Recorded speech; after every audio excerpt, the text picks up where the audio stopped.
Now get Srila Prabhupada's books in ebook and audiobook form. Download the Transcend app.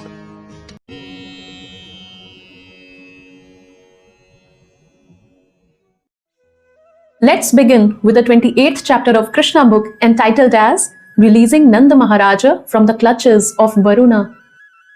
The Govardhana Puja ceremony took place on the new moon day. After this, there were torrents of rain and hailstorms imposed by King Indra for 7 days. 9 days of the waxing moon having passed, on the 10th day, King Indra worshipped Lord Krishna. And thus, the matter was satisfactorily settled.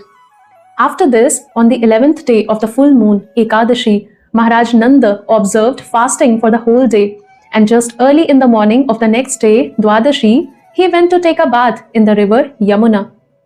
He entered deep into the water of the river, but he was arrested immediately by one of the servants of Varuna Deva.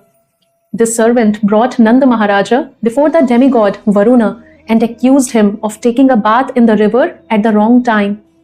According to astronomical calculations, the time in which he took a bath was considered demoniac. The fact was that Nanda Maharaja wanted to take a bath in the river Yamuna early in the morning before the sunrise, but somehow or other he was a little too early and he bathed at an inauspicious time. Consequently, he was arrested. When Nanda Maharaja was taken away by one of the Varuna's servants, Nanda's companions began to call loudly for Krishna and Balarama. Immediately, Krishna and Balarama could understand that Nanda Maharaja had been taken by a servant of Varuna. Thus they went to the abode of Varuna, for they were pledged to give protection to the inhabitants of Vrindavana, who were all unalloyed devotees of the Lord. Devotees have no other shelter other than the Supreme Personality of Godhead, naturally cry to Him for help, exactly like children who do not know anything but the protection of their parents.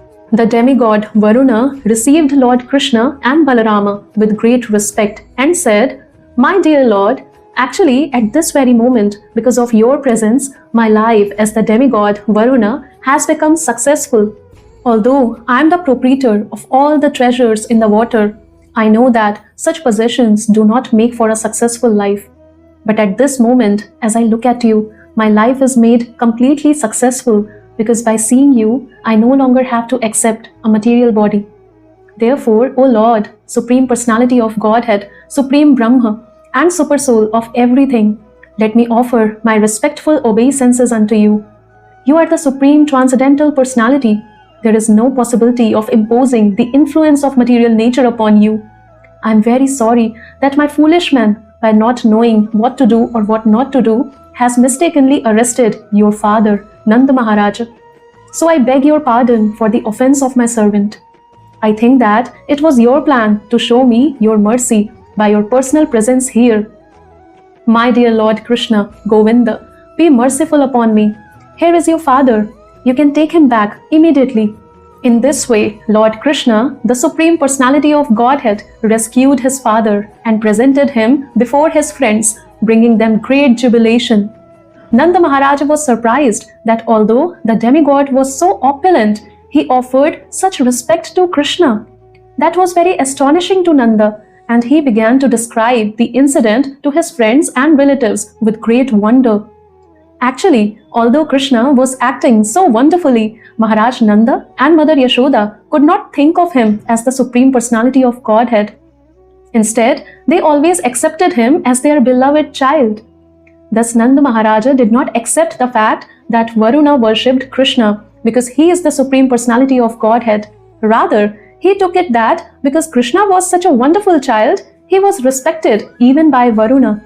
The friends of Nanda Maharaja, all the cowherd men, became eager to know if Krishna was actually the Supreme Personality and if he was going to give them all salvation. When they were all thus consulting among themselves, Krishna understood their minds, and in order to assure them of their destiny in the spiritual kingdom, he showed them the spiritual sky. Generally, ordinary persons are engaged simply in working hard in the material world, and they have no information that there is another kingdom or another sky which is known as the spiritual sky, where life is eternal, blissful, and full of knowledge. As it is stated in the Bhagavad Gita, a person returning to that spiritual sky never returns to this material world of death and suffering. Krishna, the Supreme Personality of Godhead, is always eager to give information to the conditioned soul that there is a spiritual sky far, far beyond this material sky, transcendental to the innumerable universes created within the total material energy. Krishna is, of course, always very kind to every conditioned soul, but as stated in the Bhagavad Gita, he is specially inclined to the pure devotees. Hearing their inquiries, Krishna immediately thought that his devotees in Vrindavana should be informed of the spiritual sky and the Vaikuntha planets therein. Within the material world, every conditioned soul is in the darkness of ignorance. This means that all conditioned souls are under the concept of bodily existence. Everyone is under the impression that he is of this material world, and with this concept of life, everyone is working in ignorance in different forms of life. The activities of the particular type of body are called karma or fruit of action. All conditioned souls, being under the impression of the bodily concept, are working according to their particular type of body. These activities are creating their future conditioned life. Because they have very little information of the spiritual world, they do not generally take to spiritual activities which are called Bhakti Yoga. Those who successfully practice Bhakti Yoga go directly to the spiritual world after giving up this present body, and there they become situated in one of the Vaikuntha planets. The inhabitants of Vrindavana are all pure devotees. Their destination after quitting the body is Krishna Loka. They even surpass the Vaikuntha Lokas. The fact is that those who are always engaged in Krishna consciousness and mature, pure devotional service are given the chance after death to gain Krishna's association in one of the universes within the material world. Krishna's pastimes are continuously going on either in this universe or in another universe, just as the sun globe is passing over many places across this earthly planet. So Krishna Leela, or the transcendental advent and pastimes of Krishna, are also going on continuously either in this or another universe. The mature devotees who have completely executed Krishna consciousness are immediately transferred to the universe where Krishna is appearing. In that universe, the devotees get their first opportunity to associate with Krishna personally and directly. The training goes on as we see in the Vrindavana Leela of Krishna within this planet. Krishna therefore revealed the actual features of the Vaikuntha planets so that the inhabitants of Vrindavana could know their destination. Thus Krishna showed them the eternal, ever-existing spiritual sky, which is unlimited and full of knowledge. Within this material world, there are different grades of forms, and according to the grade, knowledge is proportionately manifested. For example, the knowledge in the body of a child is not as perfect as the knowledge in the body of an adult man.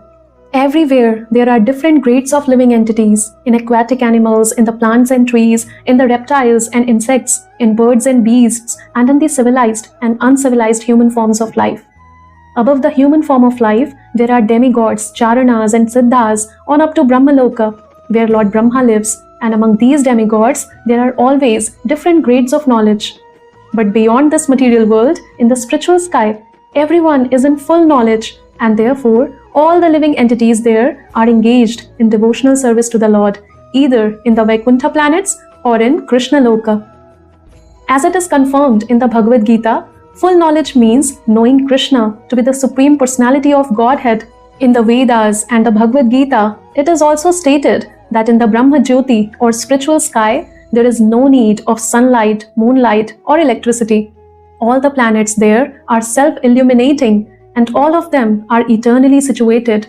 There is no question of creation and annihilation in the Brahma Jyoti or spiritual sky. The Bhagavad Gita also confirms that beyond the material sky, there is another eternal spiritual sky where everything is eternally existing. Direct knowledge of the spiritual sky can be had only by great sages and saintly persons who have already surpassed the influence of the three material modes of nature by engaging in devotional service or Krishna consciousness. Unless one is constantly situated on that transcendental platform, it is not possible to understand the spiritual nature. Therefore, it is recommended that one should take to Bhakti Yoga and keep himself engaged 24 hours a day in Krishna consciousness, which places one beyond the reach of the modes of material nature.